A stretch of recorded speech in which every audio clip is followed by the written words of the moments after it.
할렐루야, 세운교회 성도 여러분, 오늘은 마태복음 15장 10절로부터 20절 말씀을 가지고 듣고 깨달으라 라는 제목으로 말씀의 은혜를 나누고자 합니다.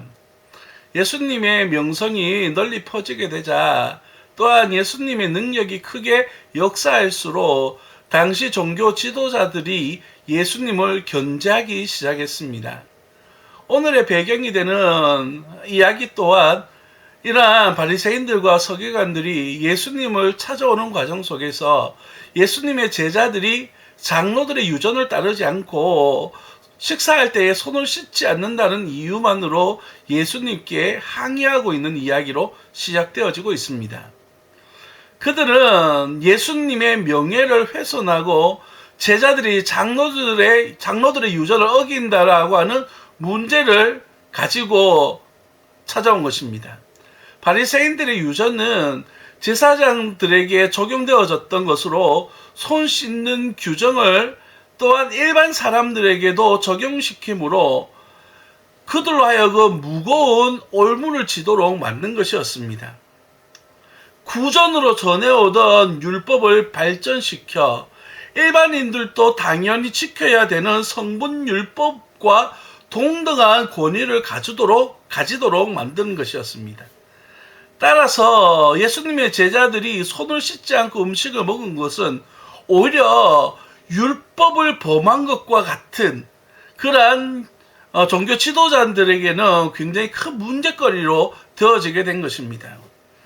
그래서 예수님께 찾아와서 어찌 예수님의 제자들이 이러한 율법을 어기고 행동할 수 있느냐에 대하여서 예수님에게 따지고 있는 것입니다. 바리새인들은 열정적으로 구약의 의식법들을 지켜왔지만 진정한 하나님께서 주신 율법의 의미는 잊어버리고 있었습니다. 미가서 6장 8절 말씀은 이렇게 이야기하고 있는데, 사람아, 주께서 선한 것이 무엇임을 내게 보이셨나니 여호와께서 내게 구하시는 것은 오직 정의를 행하며 인자를 사랑하며 겸손하게 내 하나님과 함께 행하는 것이 아니냐. 바리새인들은 열정적으로 그들이 율법을 지켜왔다라고 말하고 있지만 진정 성경이 원하고 있는 하나님께서 원하시는 정의와 자비와 하나님에 대한 사랑과 같은 위대한 명령들은 부차적인 것으로 여기고, 아니 선택할 수 있는 것으로 여기고 그들은 등한시하여 왔습니다. 오히려 이러한 종교의식에 빠져 있었던 유대 지도자들은 하나님의 인정을 얻기 위한 삶의 목적을 가지고 행위를 드러내는 행위가 중요한 종교의식적인 삶을 살기 시작한 것입니다. 우리 하나님께서는 우리와 교제하시면서 영적인 삶을 살도록 우리 하나님의 사람들을, 그의 삶들을 요구하고 있지만 오히려 유대 지도자들은 그 삶을 통제함으로 말미암아서 하나님과의 관계가 아니라 나의 삶의 모습을 통하여서 하나님 마음에 들도록 하려고 하는 세상 종교와 같은 자기 삶으로 인한 행위를 통한 그러한 신앙으로 바꾸어가기 시작한 것입니다. 율법의 완성을 하시기 위하여 오신 예수님, 그리고 그분의 제자들은 자신들이 가지고 있는, 자신들이 만든 전통의 잣대를 가지고 판단하고 잘못되어졌다라고 비판하고 예수님께로 나아오고 있는 것입니다. 그러나 예수님께서 말씀하셨던 것처럼 그들의 전통은 지키려고 노력하면서 오히려 하나님께서 주신 율법은 지키지 않는다라고 말씀하십니다. 그 예 중에 하나가 부모를 부양하지 않으려고 재산을 하나님께 바치는 행위들을 말씀하셨는데, 그것이 바로 고르반이라고 하는 이야기입니다. 고르반이라고 하는 말은 어떤 물건을 하나님께 예물로 바쳐서 다른 사람이 사용하지 못하게 하는 것을 이야기합니다. 부모와 자식 간에 사이가 나쁘거나 부모에게 용돈을 주기 싫거나 부양하기 싫을 때에 오히려 이것을 악용해서 내가 하나님 앞에 바칠 것입니다 라고 말함으로써 부모에 대한 책임을 하지 않는 하나의 방법으로 이 율법을 사용해 왔던 것입니다. 그들은 입술로는 하나님을 존경하고 있지만 마음은 하나님으로부터 먼 사람들이었습니다. 하나님의 말씀을 회피하기 위하여 그들이 전통을 만들고 그 전통을 이용해 왔습니다. 그들은 자신의 주장과 행위가 일치하지 않았고 사람들의 전통으로 하나님의 계명을 대신하려고 했었습니다. 그러면서도 자신들이 하나님을 공경하고 하나님을 따르는 사람이라고 생각하고 그렇게 살아가고 있는 것입니다. 비성경적인 기준을 세워놓고 다른 사람들로 하여금 이를 따르도록 하는 것은 아주 위험한 일이라고 말할 수 있습니다. 예수님의 말씀을 들어보십시오. 10절 말씀을 이렇게 이야기합니다. 무리를 불러 이르시되 듣고 깨달으라. 주님께서 우리에게 지금 말씀하시는 말씀은 그의 말씀을 듣고 그 진리를 깨닫기를 원하신다라고 말씀하고 계십니다.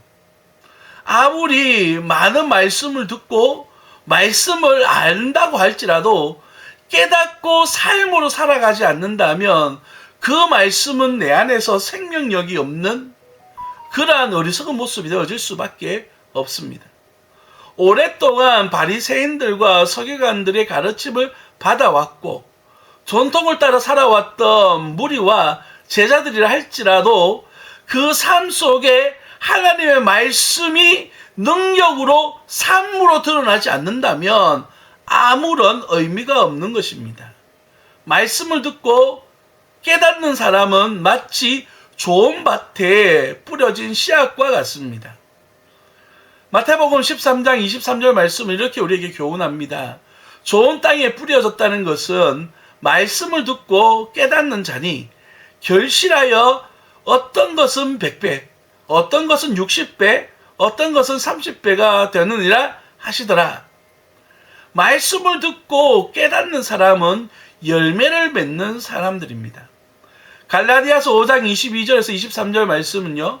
오직 성령의 열매는 사랑과 희락과 화평과 오래 참음과 자비와 양성과 충성과 온유와 절제니 이 같은 것을 금지할 법이 없느니라 라고 말씀하셨습니다. 말씀으로 이 어려운 시기를 이겨내고 또한 이 어려움의 환난의 시간들을 기쁨으로 받으면서 세상의 모든 염려를 주님께 맡겨드리고 믿는 믿음으로 이겨내고 하나님의 영광을 위하여 복음을 위하여 전적으로 헌신하는 사람들 그들을 가르쳐서 참된 제자 그의 자녀라고 말할 수가 있는 것입니다. 참된 믿음이라고 하는 것은 환난이나 핍박을 영양분 삼아서 오히려 30배, 60배, 100배의 열매를 맺는 사람들을 말하는 것입니다. 그래서 우리는 하나님의 말씀에 대하여 반응하는 삶을 살아야 합니다. 본문 속에 등장하는 제자들은 바리새인들의 반응에 대하여서 예수님께 이렇게 아뢰고 있습니다. 12절입니다. 이에 제자들이 나와 이르되 바리새인들이 이 말씀을 듣고 걸림이 된 줄 아시나이까? 라고 말하고 있습니다. 여기서 걸림이라고 하는 단어는 실족하다라고 하는 단어와 동일한 의미를 가지고 있습니다. 그런 예수님의 말씀을 듣고 마음에 찔림이 왔습니다. 그런데 긍정적으로 그의 삶이 변화되어져서 예수님을 닮아가는 삶이 아니라 오히려 예수님을 대적하는 그런 삶으로 모습으로 드러나고 있는 것입니다. 말씀을 듣고 깨닫는 것이 아니라 예수님의 말씀을 듣고 마음이 걸림이 되어요. 맹렬하게 화를 내는 그리고 비난하는 모습으로 오늘 본문 말씀에 그들이 나타나고 있습니다. 자신들을 비판하는 예수님의 말씀을 마음으로 받고 수용하고 또한 변화됨으로 말미암아서 영적으로 거듭날 수 있는 기회를 그들은 스스로가 차버린 것입니다. 여기서 말하는 듣고 깨달으라 라고 하는 말씀은 우리에게 주시는 은혜의 말씀입니다. 여러분, 10절 말씀에 나오는 듣고 깨달으라 라고 하는 말씀 앞에 예수님께서 무리를 불러 말씀하셨습니다. 여기서 불러라고 하는 단어는 자기에게로 부르다, 초대하다, 지명하다 라고 하는 뜻을 가지고 있는 단어입니다. 예수님께서 제자들을 진리의 세계로 초대하시고 있다는 뜻입니다. 지금까지 무리들이 알고 있었던 것과는 전혀 다른 차원으로 하나님 나라의 새로운 질서 안으로 우리를 초대하고 있다라고 말씀하시는 것이죠. 바로 제자로서의 삶으로 우리를 불러주시고 있다라고 하는 의미입니다. 그렇기 때문에 듣고 그리고 이 말씀을 깨닫고 그 말씀대로 살아가는 제자의 삶이 우리에게 필연적으로 따라오게 되는 것입니다. 그래서 우리는 듣고 깨닫는 삶을 통하여서 예수 그리스도를 닮아가는 그런 제자가 되어져야 될 줄 믿습니다. 그럼 여기서 듣다, 깨닫다라고 하는 의미는 단회적인 것이 아니라 계속적으로 반복되어지는 말씀의 의미를 가지고 있습니다. 그래서 우리는 하나님의 말씀을 끊임없이 듣고 깨닫고 삶으로 살아감으로 말미암아 우리가 변화되어지는 과정을 살아가게 되는 겁니다. 창세기 말씀에서 살펴본 것처럼 아브라함이 창세기 12장에서 부르심을 받아서 하나님으로부터 이제야 너의 믿음을 보았다라고 말씀하는 22장까지 그 믿음의 과정 속에서 아브라함은 끊임없이 훈련되는 시간들이 필요했습니다. 우리들도 마찬가지입니다.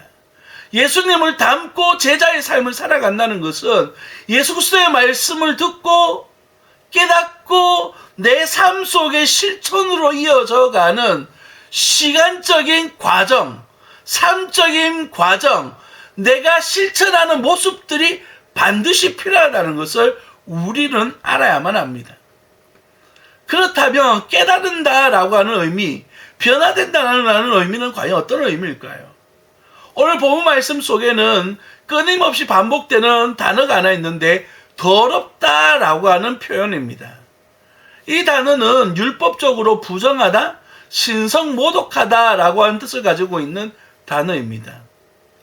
레위기 11장에 등장하는 부정한 음식들에 관한 규정들이 가지는 의미가 과연 무엇일까요? 출애굽한 이스라엘 공동체에게 십계명을 주셨고 율법의 언약을 주셨습니다.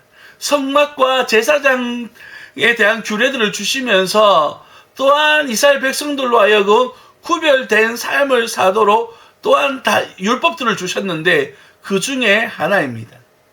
이 언약이 가지고 있는 본질은 하나님과 우리 사이의 관계의 이야기입니다. 당시 음식들은 이방인의 우상과 연결되어져 있었습니다.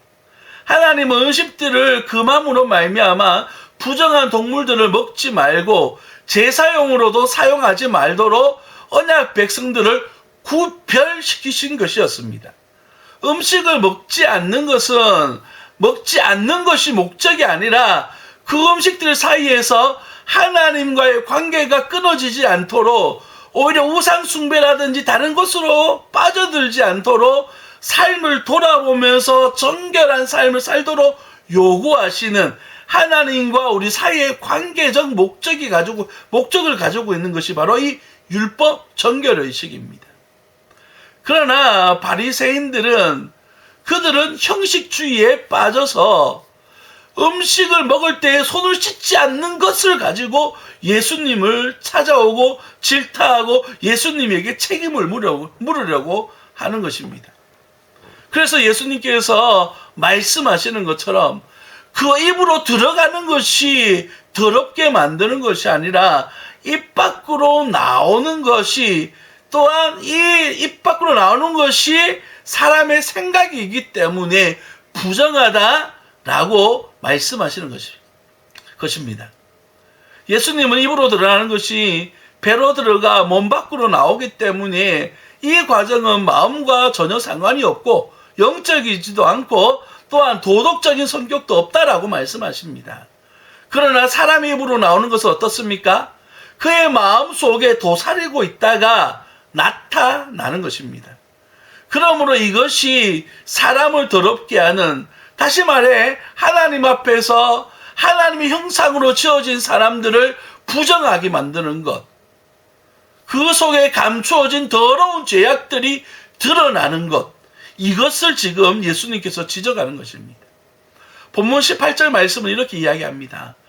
입에서 나오는 것들은 마음에서 나오나니 이것이야말로 사람을 더럽게 하느니라. 마음에서 나오는 것은 악한 생각이라고 말하고 있습니다. 사람의 마음은 온갖 부정한 죄로 말미암아 더러워져 있었습니다. 19절에는 이 많은 죄의 목록들을 이야기하고 있는 것입니다. 그 외에도 많은 것들이 우리의 입술을 통하여 부정되이 나오고 있는 것입니다. 예수님의 이 설교 가운데에 예수님이 말씀하시고자 하시는 말씀의 목적은 우리의 입술이 죄의 근원지가 되어져서는 안 된다라고 말씀하고 있는 것입니다. 죄의 근원이 사람 입술을 통하여 드러나지 아니하도록 우리 모습을 하나님 앞에서 정결을 유지하면서 또한 내 속에 있는 속 사람들을 정결한 사람으로 다듬어 가도록 하나님의 말씀을 깨닫고 말씀을 가슴판에 새기고 내 삶과 행위와 말 속에서 우리 그리스도가 드러나고 하나님의 영광이 드러날 수 있도록 우리의 삶을 정화시키는 과정들을 해나가라 라고 말씀하고 있는 것입니다. 디모데전서 말씀처럼 하나님의 말씀은 좌우의 날선 어떠한 검보다 예리하다라고 말씀하십니다. 우리의 심령과 골수를 찔러 쪼개는 능력이 있는 말씀이라고 우리에게 교훈하셨습니다. 하나님의 말씀을 가까이 하고 묵상하고 이것이 내 삶으로 드러날 수 있도록 체화, 나의 것으로 만들어서 가는 과정들이 반드시 필요하다라고 주님께서 우리에게 교훈하고 있는 것입니다. 입으로 드러나는 것은 우리 몸에 영향을 주지만 마음에서 나오는 것들은 전 인격적인 곳에 영향을 줍니다. 아무리 정결법을 잘 지키려고 노력한다고 해도 정결한 마음, 그리스도를 내 중심에 두지 아니하면 하나님과는 무관한 위선적인 삶을 살아갈 수밖에 없는 것입니다. 내 말로 내가 아무리 경건하다, 하나님의 사람이다 떠들어도 삶 가운데서, 실천함 가운데서 그러한 그리스도인다운 삶이 드러나지 않는다면 하나님 앞에 영광을 가리는 그런 모습이 되어질 수밖에 없는 것입니다. 정결 규례를 지키는 것은 거룩하신 하나님의 백성으로 세상과 구별된 마음으로 살겠다라는 다짐이요 표현인 줄 믿습니다. 그들은 스스로 높은 수준의 정결을 유지하고 있다라고 생각하며 살아왔습니다. 이는 하나님의 율법을 잘못 이해했기 때문입니다. 영적 무지는 결국 하나님의 뜻을 온전히 이해하지 못하게 했고 행하지 못하도록 만드는 장애물이 되어졌습니다. 정결의식은 영적 결함을 추구하는 상징적 표현입니다. 그리스도인의 경건은 결코 종교의식으로 가늠되어지지 않습니다. 인간 본성의 원천인 마음에서 나오는 것을 제어하는 것이 참된 경건이 되어져야 될 줄 믿습니다. 우리가 정결법을 지키는 이유와 목적은 무엇일까요? 하나님께서는 언제나 하나님의 마음에 품으신 사람이 우리가 되어지도록, 다시 말해서 우리를 바라보실 때마다 착하고 충성된 종이라 인정하고 욥처럼 사단에게, 세상 사람들에게 자랑할 수 있는 그러한 우리 모습이 되어지도록 우리로 하여금 그 삶으로 그리스도인을 닮은 삶을 그리스도를 닮은 삶을 살도록 우리를 요구하고 있는 것입니다. 단지 표면적으로 거룩한 척하는 삶을 살아가는 것이 아니라 밑바닥까지 인생의 가장 깊은 곳까지 순결한 사람이 되어져서 하나님의 영광을 위하여 사는, 내 삶 속에서 자연스럽게 드러나는 그리스도인다운 정결한 삶을 살아가는 믿음의 성도 되어지기를 예수님 이름으로 축복합니다. 따라서 이 본문 말씀의 진정한 의미는 내가 어떻게 살아가느냐는 내가 하나님과의 관계를 어떻게 이어가고 있느냐의 결과물로 드러난다 라고 하는 사실을 이야기합니다. 내가 올바른 하나님과의 관계를 맺기 위해서는 하나님을 닮는 과정이 반드시 필요합니다.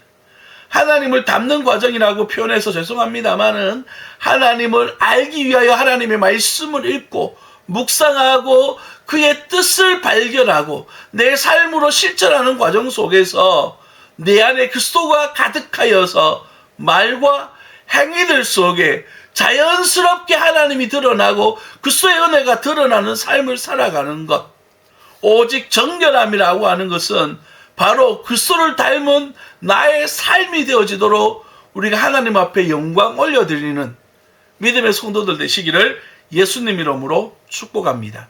기도하겠습니다. 살아계신 아버지 하나님, 은혜와 사랑을 감사합니다. 부족하고 연약한 종이 주의 부르심 앞에 순종하여 감사하는 인생을 살아갈 수 있도록 인도하여 주시옵소서. 너는 내게 부르짖으라. 내가 네게 응답하겠고 네가 알지 못하는 크고 비밀한 일을 내게 보여주시겠다 약속하셨습니다. 아버지 하나님, 주님을 닮은 삶을 살기를 원하고 그리스도의 향기를 바라는 삶을 살아가기를 원합니다.